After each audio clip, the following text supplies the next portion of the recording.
Afternoon. आज आपल्याला केमिस्ट्रीचं जे काही चॅप्टर शिकायचे आहे त्याचं नाव आहे क्लासिफिकेशन ऑफ एलिमेंट्स आणि पेरिओडिसिटी. तर पेरियोडिक टेबल हे केमिस्ट्रीच्या पॉईंट ऑफ व्ह्यूने खूप महत्त्वाचे आहे, बरोबर. तुला माहीत आहे जेव्हा आपण माध्यमिक शाळेत जात असतो किंवा प्राथमिक शाळेत जात असतो तेव्हा आपल्याला टेबल लर्न करायला लावत असतात, ठीक आहे. तसं जेव्हा आपण केमिस्ट्रीचा अभ्यास करतो तेव्हा टेबल, पेरियोडिक टेबल हा आपल्या दृष्टीने खूप महत्त्वाचा आहे. तर आजच्या लेक्चरमध्ये आपण स्पेशली पेरियोडिक टेबलचा अभ्यास करणार आहोत. मग झालं काय की जेव्हा केमिस्ट्रीला सुरुवात झाली, केमिस्ट्रीवर अभ्यास करायला लागले सायंटिस्ट लोक, तर तेव्हा त्यांना नवीन नवीन इलेमेंटचे शोध लागत गेले. असं नाही की सुरुवातीलाच सगळ्याच इलेमेंटचे शोध एकाच वेळेस लागला, असं नाही. सुरुवातीला काही निवडक इलेमेंटचे शोध लागला होता, त्याच्यानंतर हळूहळू त्याच्या संख्येत वाढ होत गेली. मग बरेचसे असे सायंटिस्ट होते की ज्यांनी या गोष्टीवर काम केलं होतं, ठीक आहे. तुला सांगता येईल का की आज जी पेरियोडिक टेबल आपण वापरतो, जिला आपण मॉडर्न पेरियोडिक टेबल म्हणतो, तिच्यामध्ये किती इलेमेंट्स आहेत टोटल?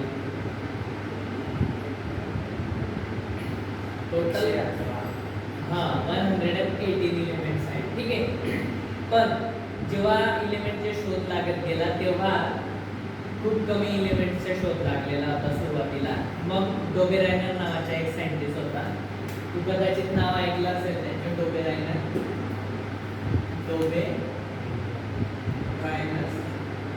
आणि त्याने आपल्याला काय दिले होते? ट्राइड्स दिले होते. जर तू त्यांचं सायन्सचं बुक बघितलं तर त्याच्यामध्ये आपल्याला डोबेरायनरचे ट्राइड्स जे आहेत ते स्टडी करायला मिळत असतात. मग डोबेरायनर नावाच्या सायंटिस्टने आपल्याला जे काही ट्राइड्स दिले, ट्राइड्स म्हणजे नेमकं काय? तर ट्राइड्स म्हणजे 3 इलेमेंटच्या ग्रुप. काय? ट्राइड्स म्हणजे 3 इलेमेंटच्या ग्रुप. मग त्याने काय केलं? 3 इलेमेंटचे ग्रुप बनवले, ए बी सी. आपण एक एक्झाम्पलद्वारे समजून घेऊ. 3 इलेमेंटचे त्याने ग्रुप बनवले आणि ते जे इलेमेंट होते त्याची अरेंजमेंट किंवा त्याची ऑर्डर त्याने कशी केली? इन्क्रीजिंग ॲटॉमिक मासच्या अनुसार, ठीक आहे. इन्क्रीजिंग ॲटॉमिक मासच्या अनुसार. आता इथं परत एक वर्ड यूज होत जाईल, ॲटॉमिक मास, ॲटॉमिक नंबर. तर ते आधी जाणून घेऊ, त्याच्यानंतर आपण या थेअऱ्या बघू. बघ, ॲटॉमिक नंबर आपण कोणाला म्हणतो? ॲटॉमिक नंबर कुणाला म्हणतो आपण? तर ॲटॉमिक नंबर म्हणजे काय? जेवढे टोटल नंबर ऑफ प्रोटॉन असतील, टोटल नंबर ऑफ प्रोटॉन त्या एलिमेंटमध्ये असतील त्याला आपण काय म्हणायचं? ॲटॉमिक नंबर म्हणायचं, ठीक आहे. सेकंड कन्सेप्ट आहे ॲटॉमिक मास. आता ॲटॉमिक मास कुणाला म्हणायचं? तर ॲटॉमिक मास ही जी कन्सेप्ट आहे तिच्यामध्ये आपण काय म्हणतो? Total number of proton plus neutron. मी प्रोटॉनसाठी P वापरतोय प्लस न्यूट्रॉनसाठी N वापरतोय, ठीक आहे. टोटल नंबर ऑफ प्रोटॉन आणि न्यूट्रॉनची संख्या जी असते तिला काय म्हणतो आपण? ॲटॉमिक मास, ठीक आहे. या दोन कन्सेप्ट लक्षात ठेवायच्या, कारण की याच्यानंतर आपण ज्या ज्या थिअरीज बघणार आहे, मग डोबेरायनरचे ट्राइड्स असू दे, न्यूलँडसचे ऑक्टेव्स असू दे, त्याच्यानंतर लॉ-फ्रोनियरची थिअरी असू द्या, किंवा मेंडेलिव्हचं पेरियोडिक टेबल असू द्या, किंवा हेनरी मोसलेच्या मॉडर्न पेरियोडिक टेबल असू द्या, या सगळ्यांसाठी ह्या कन्सेप्ट लागू होणार आहे. कारण की या सगळ्या थिअरी ज्या आहेत तर ते ॲटॉमिक मास किंवा ॲटॉमिक नंबरवर डिपेंड आहे. मग आता इथं ॲटॉमिक मास हा जो काही कन्सेप्ट आहे तो आपल्यासाठी महत्त्वाचा आहे, कारण की डोबेरायनरचे ट्राइड्स जे आहेत तर ते ॲटॉमिक मासवरती काम करत असतात. समजलं तुला? ॲटॉमिक नंबर आणि ॲटॉमिक मास. आता आपण डोबेरायनर ट्राइड्स समजून घेऊ. मग डोबेरायनरने आपल्याला ट्राइड्स दिले. ट्राइड्स म्हणजे काय? बिलकुल 3 इलेमेंटच्या ग्रुप. मग सपोज याचे 3 इलेमेंट आहे, यांना त्याने कसं अरेंज केलं? इन्क्रीजिंग ॲटॉमिक मासच्या अनुसार. ॲटॉमिक मास म्हणजे काय हे मी तुला आत्ताच सांगितलं, राईट. मग इन्क्रीजिंग ॲटॉमिक मास अनुसार त्याने त्या 3 इलेमेंटला अरेंज केलं आणि त्याने काय म्हटलं की मिडल इलेमेंटच्या ॲटॉमिक मास, मिडल इलेमेंटचे ॲटॉमिक मास हे आजूबाजूला जे 2 इलेमेंट्स आहेत, सराउंडिंगला जे 2 इलेमेंट्स आहेत त्याच्या हाफ किंवा त्याच्या एव्हरेजमध्ये होतं, असं त्याने सांगितलं. आता आपण उदाहरण घेऊ.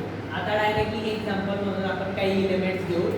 इलेमेंट्स घेऊ तर त्याच्यामध्ये लिथियम, सोडियम आहे आपल्याकडे आणि पोटॅशियम आहे. ठीक आहे. लिथियमचे ॲटॉमिक मास जर आपण पाहिलं तर ते नियर अबाउट 6 आहे. बरोबर. त्यानंतर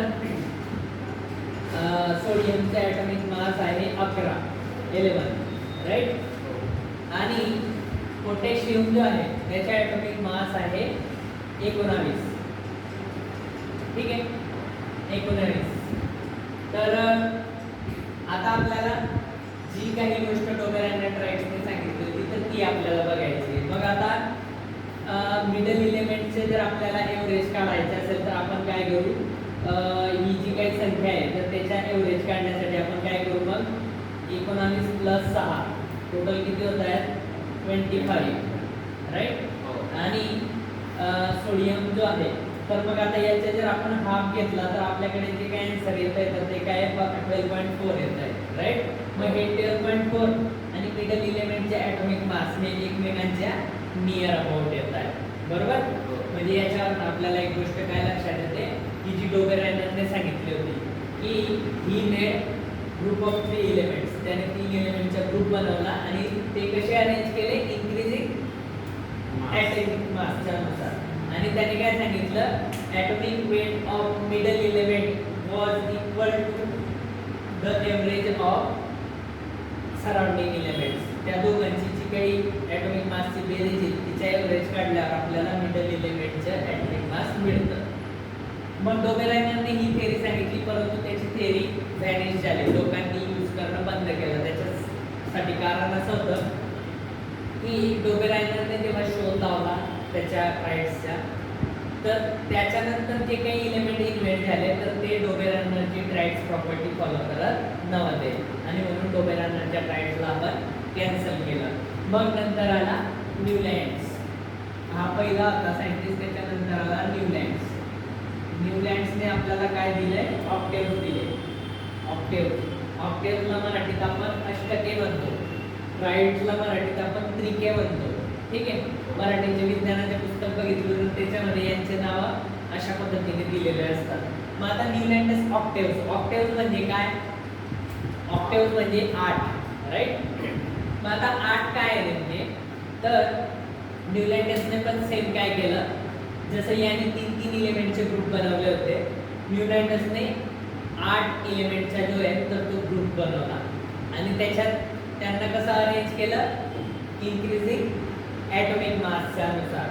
आणि अरेंज केल्यानंतर न्यूलँडस काय म्हणाला की पहिला इलेमेंट आणि 8वा इलेमेंट्स या दोघांच्या ज्या काही फिजिकल प्रॉपर्टीज असतील तर त्या कशा असतील सेम असतील असं म्हणाला. आता उदाहरण बघू आपण. जनरल उदाहरण जर बघितलं, समज आपल्याकडे ABCDEFG आणि H असे 8 इलेमेंट्स असतील. ठीक आहे. बिलकुल. मग आता हा पहिला इलेमेंट आहे राईट. हा पहिला, हा दुसरा, हा तिसरा, हा चौथा, हा 5वा, 6वा आणि 7वा. 8वा इलेमेंट कुठला आहे H आहे. बरोबर. मग जसं न्यूलँडसने सांगितलं त्याच्यानुसार पहिला इलेमेंट आणि 8वा इलेमेंट या दोघांची प्रॉपर्टी कशी असेल सेम असेल असं आपल्याला न्यूलँडसने सांगितलं. ठीक आहे. मग न्यूलँडसने ही थेअरी सांगितली आणि ती प्रूफ पण करून दाखवली. कारण की जर आपण त्यावेळेसचे 8 इलेमेंट जर अरेंज केले, उदाहरणार्थ आपल्याकडे लिथियम आहे, सोडियम आहे, त्याच्यानंतर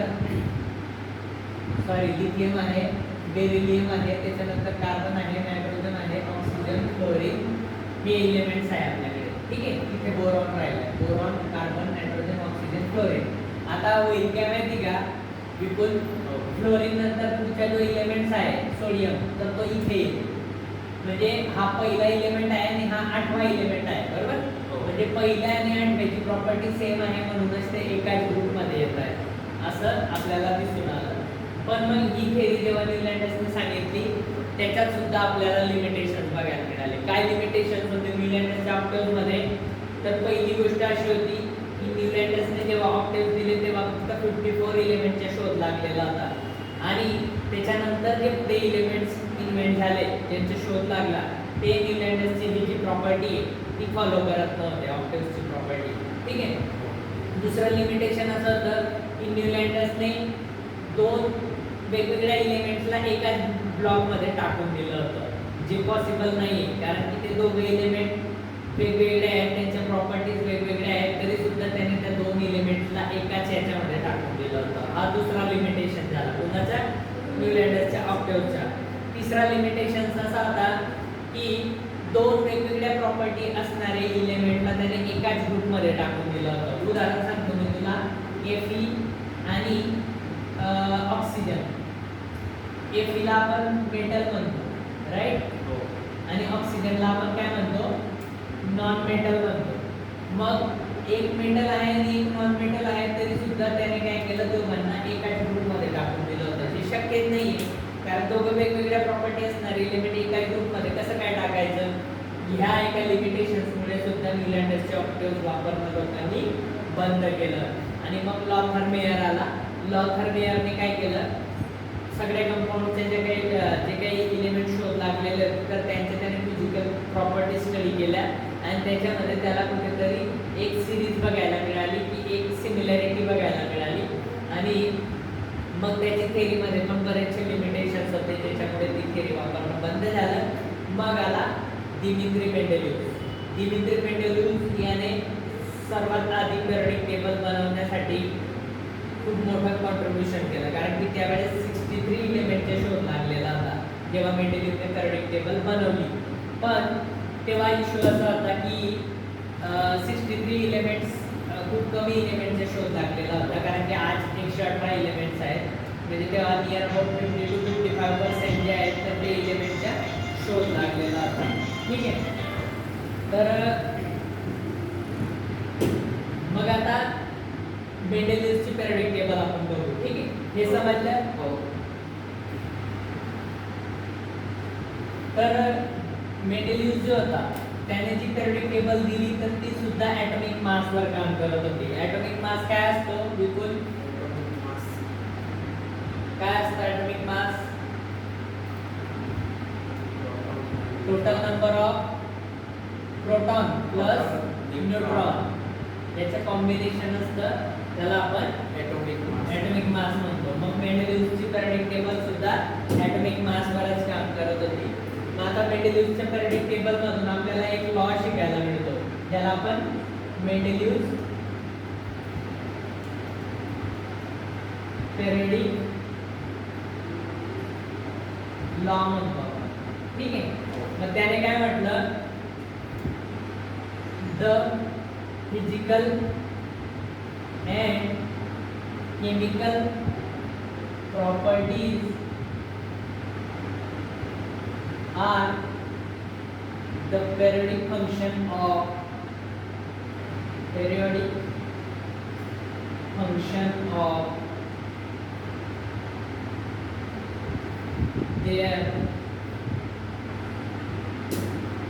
atomic masses. म्हणजे याचा अर्थ काय होतो बिलकुल, की कुठलाही इलेमेंट ज्या काही फिजिकल आणि केमिकल प्रॉपर्टी दाखवत असतो तर त्या टोटली डिपेंड असतात कुणावरती, ॲटॉमिक मासवरती डिपेंड असतात, असं मेंडेलिव्हने सांगितलं. मग त्यावेळेस जे 63 इलेमेंटचे शोध लागलेला होता तर त्या इलेमेंटला त्याने काय केलं, त्या पेरियोडिक टेबलमध्ये त्याने मर्ज केलं आणि पेरियोडिक टेबल बनवला. मग आता मेंडेलिव्हच्या पेरियोडिक टेबलमध्ये काही मेरिट्स पण होते आणि काही डिमेरिट्स पण होते. मेरिट्स कोणाला म्हणायचं, की जे प्लस पॉईंट होते त्याच्या थेरीचे, आणि डिमेरिट्स कोणाला म्हणायचं, जी त्याच्या थेरीचे वीक पॉईंट होते. समजतंय? मग आता सर्वात आधी आपण प्लस पॉईंट समजून घेऊ की मेंडेलिव्हच्या पेरियोडिक टेबलमध्ये कुठले प्लस पॉईंट होते, तर ते आपण बघू आपण. ठीक आहे, मग पहिला प्लस पॉईंट आहे, मी इकडे मेरिट्स लिहितोय, मेरिट्स म्हणजे प्लस पॉईंट. ठीक आहे, मग पहिला प्लस पॉईंट जो त्याच्या थेरीमध्ये आपल्याला बघायला मिळाला तर तो दोन इलेमेंटच्या बाबतीत होता. कुठले इलेमेंट्स होते ते, एक होता बेरिलियम आणि एक होता बोरॉन. ठीक आहे, आताची तुझी पेरियोडिक टेबल बघतो, मॉडर्न पेरियोडिक टेबल, त्याच्यामध्ये बेरिलियम आधी येतो आणि बोरॉन नंतर येतो. का? कारण बेरिलियमचा ॲटॉमिक नंबर आहे 4, बोरॉनचा ॲटॉमिक नंबर आहे 5.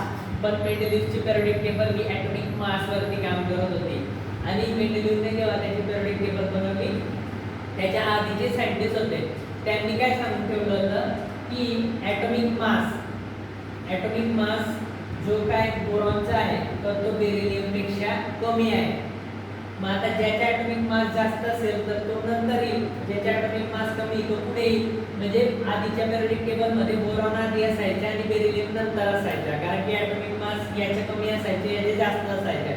मेंडेलिव्हने अभ्यास केल्यानंतर मेंडेलिव्हला असं लक्षात आलं की बोरॉनचा ॲटॉमिक मास हा बेरिलियमपेक्षा जास्त आहे, आणि जर जास्त असेल तर बेरिलियम नंतर आपण बोरॉन लिहायचं, बेरिलियमच्या आधी नाही लिहायच्या.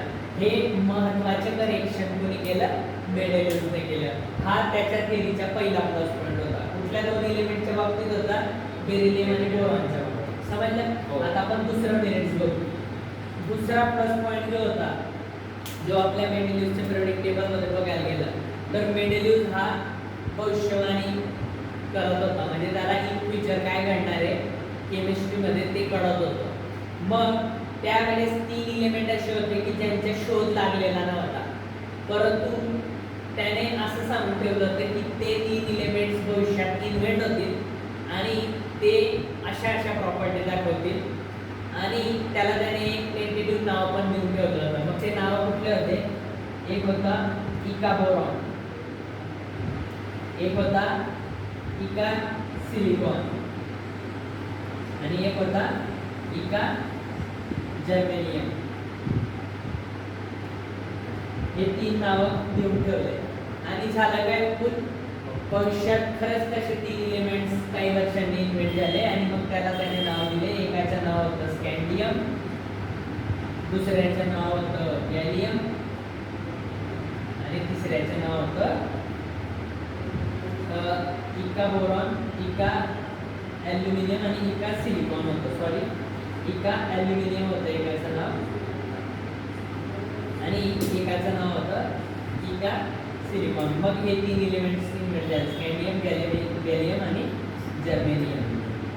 म्हणजे बघ, याच्यात आपल्याला मेंडेलिव्हचं टॅलेंट दिसतं की त्या एलिमेंटचे शोध लागलेला नसताना त्याने काय करून ठेवलं, तर त्याच्या प्रॉपर्टी पण सांगून ठेवल्या, त्याने त्याला टेंटेटिव्ह नावं पण देऊन ठेवले होते. आणि भविष्यात खरंच काय झालं, त्या 3 एलिमेंटचे शोध लागला, आणि मग ते आजच्या पेरियोडिक टेबलमध्ये आपल्याला बघायला मिळतं. स्कॅन्डियम ज्याचे ॲटॉमिक नंबर 21 आहे, तर ते आपल्याला बघायला मिळतं. त्यानंतर तिसरा प्लस पॉईंट जो होता, जो आपल्या मेंडेलिव्हच्या पेरियोडिक टेबलमध्ये आपल्याला जनरली बघायला मिळत असतो, तर तो म्हणजे काय? ग्रुप 18च्या बाबतीतला तो पॉईंट होता. ग्रुप 18 माहिती तुला, सर्वात लास्टला असतो, ज्याला आपण इनर्ट गॅसेस म्हणतो, किंवा नोबेल गॅसेस म्हणतो, किंवा इनर्ट एरोजेन म्हणतो आपण त्याला. अशा वेगवेगळ्या नावांनी ते आपण ग्रुप 18ला नाव देत असतो. त्या ग्रुप 18ला 0 ग्रुप एलिमेंट पण नाव आहे. मग हे 0 ग्रुप कशावरून पडलं, तर ते मेंडेलिव्हच्या टेबलवरून पडलं. का? कारण की मेंडेलिव्हने जे पेरियोडिक टेबल बनवलं होतं त्याच्यामध्ये 0 ग्रुपमध्ये आता जे एलिमेंट्स आहेत त्याचा शोध लागलेला नव्हता. म्हणजे helium, neon, argon, neutron, xenon, radon यांचा शोध लागलेला नव्हता.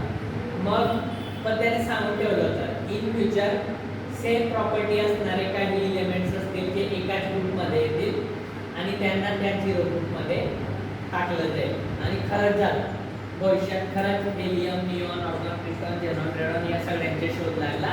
आणि हेनरी मोसले म्हणजे त्याच्यानंतर जो सायंटिस्ट आला होता त्याने काय केलं, त्या एलिमेंटला घेतलं आणि ग्रुप 18मध्ये टाकून दिलं. मग तो जो 0 ग्रुप वॅकंट ग्रुप तयार करून ठेवला होता मेंडेलिव्हने, त्याच्यावरनं त्याला 0 ग्रुप एलिमेंट असं नाव आलं. मग हे 3 प्लस पॉईंट झाले कोणाचे? मेंडेलिव्हच्या पेरियोडिक टेबलचे. कुठले कुठले? एक बेरिलियम आणि बोरॉनच्या ॲटॉमिक मासचा, म्हणजे त्यांच्या ऑर्डरच्या. दुसरा गोष्ट होता की 3 एलिमेंटचे टेंटेटिव्ह नावं देऊन ठेवले होते, भविष्यात ते परत शोध लागला त्याच्या. आणि तिसरा होता 0 ग्रुप एलिमेंटच्या बाबतीत. ठीक आहे. मग हे 3 झाले. आता प्लस पॉईंट. आता आपल्याला बघायचं आहे त्याच्या वीक पॉईंट. वीक पॉईंट म्हणजे काय? डिमेरिट्स बघायचे. मग पहिला डिमेरिट जो आहे, जो मेंडेलिव्हच्या पेरियोडिक टेबलमध्ये आपल्याला बघायला मिळतो, तो म्हणजे काय? तर मेंडेलिव्हने जे काही एलिमेंट्स आहेत, तर आपल्याला माहिती आहे की एलिमेंट त्यावेळेस ॲटॉमिक मासच्या अनुसार अरेंज केले जायचे. तर ॲटॉमिक मास कसा असतो, तो फ्रॅक्शनमध्ये असतो. म्हणजे काय? 55.24, 67.30 असा असतो. पण ॲटॉमिक नंबर कशात? होल नंबर असतात. म्हणजे काय? 1 2 3 4 5 6 7 8 असं असतं. असं पॉईंटमध्ये काही नसतं. मग ॲटॉमिक मास जे होते ना तर ते युनिफॉर्मनेस नव्हतं त्याच्यामध्ये, म्हणजे असे सारखे नव्हते. त्याच्यामुळे काय होतं, इलेमेंट ॲटॉमिक मासवर जर अरेंज करायला जायचं ना आपण तर periodic टेबल डिस्टर्ब व्हायची, कारण की युनिफॉर्म नसायचे ॲटॉमिक मास. म्हणून त्याच्या जी काही थेअरी होती त्याच्यामध्ये हे पहिलं लिमिटेशन आपल्याला दिसलं ते म्हणजे काय, ॲटॉमिक मास युनिफॉर्म नसायचे, नॉन युनिफॉर्म असायचे. दुसरी गोष्ट अशी की आयसोटोप. आता आयसोटोपची कन्सेप्ट काय आहे, तर आयसोटोप कुणाला म्हणायचं, सेम ॲटॉमिक नंबर असतो परंतु डिफरंट मास नंबर असतो, त्याला काय म्हणायचं, आयसोटोप म्हणायचं. मग आता आयसोटोपची जी कन्सेप्ट आहे तर तिला आपण जसं डिफाईन केलं त्याच्यानुसार मेंडेलिव्हच्या पिरियडिक टेबलमध्ये जे इलेमेंट होते ते ॲटॉमिक मासवर काम करायचे. मग ॲटॉमिक मास तर काय असतो त्याच्यामध्ये, इलेमेंटच्या ॲटॉमिक मास जो असतो तर तो आपण आत्ताच सांगितलं प्रोटॉन आणि न्यूट्रॉनची संख्या असते. पण आयसोटोपच्या डेफिनेशननुसार जर आपण त्या पिरियडिक टेबलमध्ये इलेमेंट पाहिले तर काही इलेमेंट असे आहेत की ज्याचे 2 किंवा 2पेक्षा जास्त आयसोटोप्स आहेत. जसं हायड्रोजनचे 3 आयसोटोप आहेत, प्रोटॉन, प्रोटियम, त्याच्यानंतर ड्यूटेरियम आणि ट्रिटियम.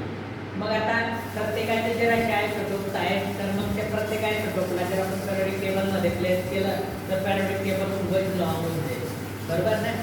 मग हे दुसरं लिमिटेशन होतं आयसोटोपचे, ज्याच्यामुळे मेंडेलिव्हच्या पिरियडिक टेबलला लिमिटेशन मिळाले. त्यानंतर तिसरं जे डिमेरिट्स होतं तर ते होतं हायड्रोजनच्या बाबतीत. हायड्रोजन हा असा एलिमेंट आहे की ज्याच्या बाबतीत अजूनही कन्फ्युजन आहे की तो नेमका मेटल आहे की नॉन मेटल आहे, बरोबर ना. कारण की हायड्रोजन हा सर्वात छोटा एलिमेंट आहे, बरोबर. ज्याच्या ॲटॉमिक नंबर 1 असतो, ज्याच्यामध्ये प्रोटॉन 1 असतो, बरोबर. तर आता हा हायड्रोजन जो आहे तर हा मेटलचं पण काम करतो आणि नॉन मेटलचं पण काम करतो, म्हणजे मेटलिक प्रॉपर्टी पण दाखवतो, नॉन मेटलिक पण. कसं ते आपण बघू. उदाहरण आपल्याकडे एक कंपाऊंड आहे HCl. HCl म्हणजे काय, हायड्रोक्लोरिक ॲसिड. मग याच्यामध्ये जर आपण हायड्रोजन पाहिलं तर हायड्रोजनवर पॉझिटिव्ह चार्ज देतो, क्लोरीनवर निगेटिव्ह चार्ज देतो. मग जेव्हा हायड्रोजनवर पॉझिटिव्ह चार्ज देतो तीच प्रॉपर्टी आपल्याला NaCl नावाच्या कंपाऊंडमध्ये पण दिसते. मग Na वरती पॉझिटिव्ह चार्ज येतो, Cl वरती निगेटिव्ह येतो. मग इथं आपल्याला काय दिसतंय, बिलकुल दोघांमध्ये प्लस प्लस चार्ज आहे, राईट. म्हणजे हायड्रोजन इथं कोणासारखी प्रॉपर्टी दाखवतोय, मेटलसारखी. आता हाच हायड्रोजन नॉन मेटलची पण प्रॉपर्टी दाखवतो. कसं, जसं की हा कंपाऊंड आहे आपल्याकडे, याचं नाव आहे सोडियम हायड्राईड. मग याच्यामध्ये Na वर पॉझिटिव्ह चार्ज असतो आणि H वर निगेटिव्ह चार्ज असतो. मग बघ इथं H वर निगेटिव्ह चार्ज आलेला आहे. निगेटिव्ह चार्ज जनरली कोणावर येत असतो, जे नॉन मेटल असतात. मग इथं क्लोरीन नॉन मेटल आहे म्हणून त्याच्यावर निगेटिव्ह चार्ज आला, बरोबर आहे ना. मग जर क्लोरीनवर निगेटिव्ह चार्ज येतं, इथं हायड्रोजनवर पण निगेटिव्ह चार्ज दिसतोय. याच्यावरून आपण एक कन्फ्युजन काय काढू शकतो की हायड्रोजन हा मेटलिक प्रॉपर्टी पण शो करतो आणि नॉन मेटलिक प्रॉपर्टी पण शो करतो. मग ही जी ॲम्बिग्युइटी तयार झाली, जे काही कन्फ्युजन तयार झालं आहे त्याच्यामुळे बऱ्याचशा पिरियडिक टेबलमध्ये हायड्रोजनला टॉपला म्हणजे डी ब्लॉकच्या ही वर त्याला काय करतात, तिथं प्लेस करतात त्याला मिडलला, ठीक आहे. मग हायड्रोजनला नेमकं मेटल ग्रुपमध्ये ठेवायचं की नॉन मेटल ग्रुपमध्ये ठेवायचं, म्हणजे काय, तर ग्रुप फर्स्टमध्ये ठेवायचे की ग्रुप 17मध्ये ठेवायचे. कारण ग्रुप 17 हा नॉन मेटलच्या ग्रुप आहे. क्लोरीन, फ्लोरीन, आयोडीन, ॲस्टॅनिन हे सगळे येतात. ॲस्टॅनिन नाही आहे पण फ्लोरीन, क्लोरीन, ब्रोमीन आणि आयोडीन येतो. ॲस्टॅनिन हा रेडिओॲक्टिव्ह एलिमेंट आहे. मग आता काय होईल की हे जे कन्फ्युजन आहे, मग आपल्याला हायड्रोजनला कुठेतरी ठेवायचं आहे पण आपण ग्रुप 17ला नाही ठेवू शकत. ग्रुप 1ला असतो मोस्ट ऑफ पिरियडिक टेबलमध्ये, त्याच्या टॉपवर. त्याला कारण सांगतो मी. पूर्ण टोटल पिरियडिक टेबलमध्ये हायड्रोजनचा ॲटॉमिक नंबर असतो 1, राईट. मग 1 ॲटॉमिक नंबर असल्यामुळे त्याच्यापासूनच सुरुवात होते पिरियडिक टेबलची, आणि पिरियडिक टेबलची सुरुवात लेफ्ट टू राईट होते. मग लेफ्टला सर्वात पहिला क्रमांक त्याचा आहे म्हणून आपण ग्रुप फर्स्टमध्ये टॉपला लिहितो त्याला, म्हणजे लिथियमच्या वर लिहितो त्याला, ठीक आहे. मग हे झालं डिमेरिट्स, ठीक आहे. मेरिट्स पाहिले आपण 3, आता डिमेरिट्स पाहिले. आता आपण बघूया modern periodic table. Modern periodic table दिली होती आपल्याला हेनरी मोसले नावाच्या सायंटिस्टने, आणि त्याची थेरी आतापर्यंत पाहिलेले आपण जेवढे थेरी आहे त्याच्यापेक्षा थोडी वेगळी होती. त्याला कारण सांगतो तुला. डोबेरायनर, न्यूलँडर्स, लॉथरमेयर, मेंडेलीव या सगळ्यांच्या ज्या थेरी आहेत या ॲटॉमिक मासवर काम करत होत्या, परंतु हेनरी मोसलेची थेरी कशावर काम करते? ॲटॉमिक नंबरवर काम करते. ॲटॉमिक नंबर काय असतो? राईट. म्हणजे आता ॲटॉमिक नंबरवर काम करणारी ती थेरी जी आपल्याला बघायला मिळेल.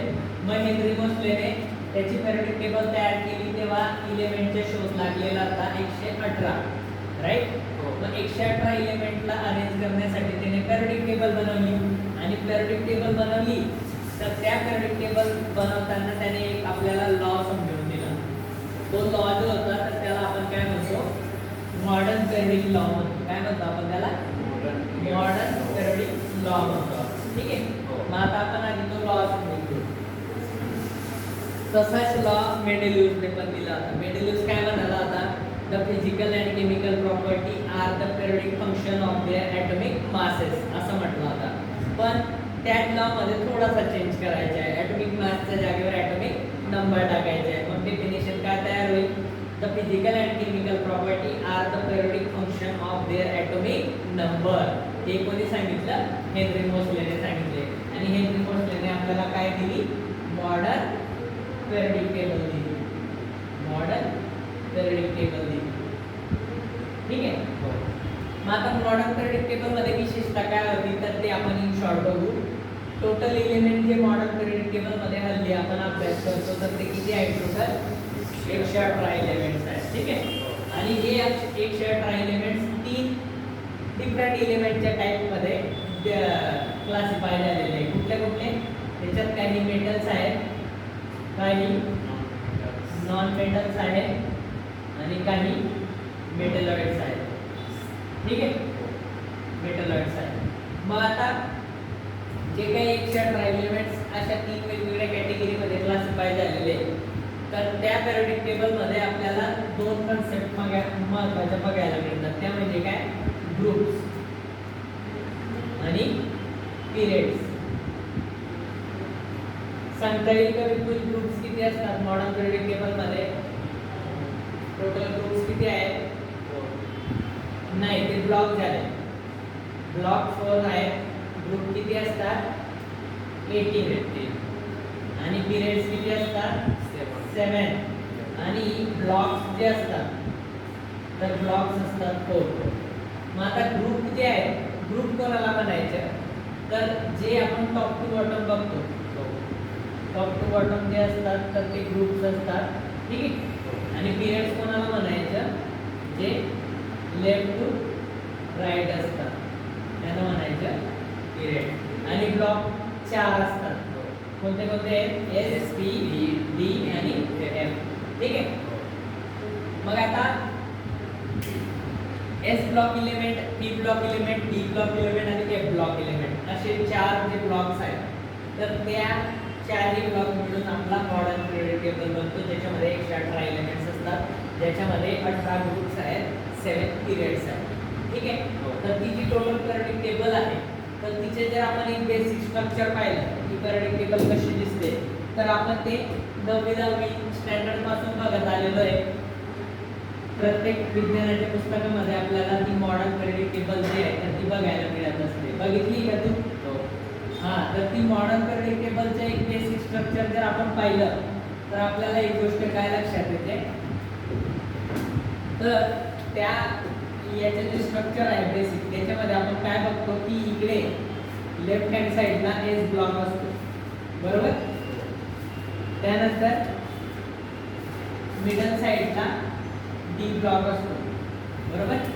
त्याच्यानंतर इकडे पी ब्लॉक असतो, राईट. आणि खाली एफ ब्लॉक असतो. एफ ब्लॉक मध्ये परत 2 सिरीज असतात, राईट. मग आता याच्यात एस ब्लॉक कुठला आहे, तर हा S block, right. S block मध्ये हा ग्रुप फर्स्ट आहे आणि हा ग्रुप सेकंड आहे. ग्रुप फर्स्टला आपण काय म्हणतो? अल्कली मेटल म्हणतो. आणि ग्रुप सेकंडला काय म्हणतो? अल्कलाइन अर्थ मेटल म्हणतो. ठीक आहे, इथं लिहितोय मी ग्रुप फर्स्ट जो आहे त्याला आपण अल्कली मेटल म्हणतो, अल्कली मेटल. आणि ग्रुप सेकंडला काय म्हणायचं, अल्कलाइन अर्थ मेटल म्हणायचं. ठीक आहे. आता जेव्हा आपण पी ब्लॉक एलिमेंट कडे, हा पी ब्लॉक एलिमेंट आहे. पी ब्लॉक मध्ये परत 6 ग्रुप येतात. ठीक आहे, 6 ग्रुप येतात. मग याच्यामध्ये जे ग्रुप येतात तर ते कोणते कोणते असतात, ग्रुप 13, 14, 15, 16, 17 आणि 18 असे 6 ग्रुप येतात. आणि ही मध्ये जी आहे हिला डी ब्लॉक एलिमेंट म्हणतो. ठीक आहे, एस आणि पी या दोघांना मिळून आपण मेन ग्रुप एलिमेंट म्हणतो. काय म्हणतो, मेन ग्रुप एलिमेंट म्हणतो. त्यानंतर डी ब्लॉक एलिमेंट जो आहे याला आपण ट्रान्झिशन एलिमेंट म्हणतो, ट्रान्झिशन एलिमेंट म्हणतो. मग याच्यामध्ये पण परत सिरीज असतात. ही first series, second series, third series, fourth series, अशा 4 सिरीज आहेत. ठीक आहे. मग खाली जो आहे त्याला आपण एफ ब्लॉक एलिमेंट म्हणतो. राईट, एफ ब्लॉक एलिमेंटलाच काय नाव आहे, inner transition element, inner transition element म्हणतो आपण. ठीक आहे. आणि याच्यामध्ये 2 सिरीज आहेत. कुठली कुठली, एक सिरीजला म्हणतो आपण लॅम्पथॅनॉइड आणि एकाला म्हणतो आपण ॲक्टिनॉइड. अशा पद्धतीने आपण एक बेसिक स्ट्रक्चर जे आहे तर ते पॅरियोडिक टेबलचं बघत असतो.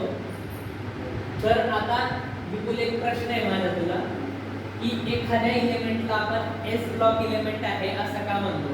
उदाहरणार्थ लिथियम, लिथियमला आपण तो एस ब्लॉक एलिमेंट आहे असं का म्हणतो, तो पी ब्लॉक एलिमेंट आहे असं का नाही म्हणतो. कशावर डिपेंड करतं बरं ते.